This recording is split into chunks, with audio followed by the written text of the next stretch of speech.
It is highly unlikely that this oil would impact Grenada, though it's not improbable, but it is highly unlikely given the current and the way the current runs and stuff like that. It would take that oil away from the shores of Grenada, but it's not something that is out of the woods.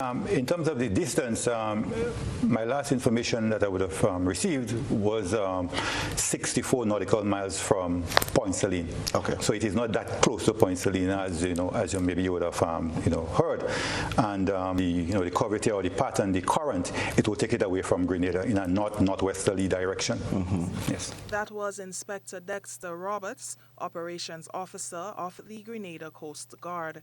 He weighed in on the situation on Monday's Beyond the Headlines program, where he provided an update on the oil slick, which occurred after an oil tanker overturned just off the coast of Tobago on February 7. The inspector discussed the issue alongside maritime law expert attorney Anselm Clouden, who had earlier called for a contingency plan to mitigate challenges of this nature. Attorney Clouden maintains that efforts to contain the spill is of paramount importance at this point. This ought to be given anxious consideration. This is before you consider things as environmental damage to the ecosystem, dead fish on the shores, birds. The entire maritime environment is now contaminated by this toxic emission of petroleum.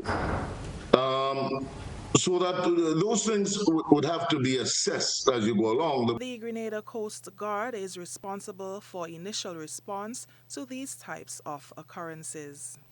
Inspector Roberts explained that there is a 3-tier contingency plan in place to protect Grenada's maritime territory. As we speak, based on the plan, the contingency plan, the Coast Guard commander is responsible, or the Coast Guard is responsible for response. So the Coast Guard commander becomes the on-scene commander, meaning that he's the one that is responsible for coordinating all of the cleanup efforts at the site of that spill.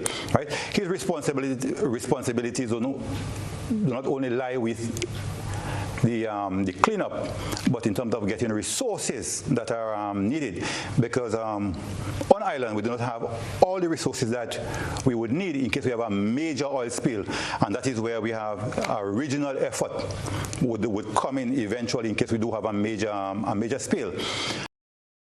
For GBN News, Nisha Paul.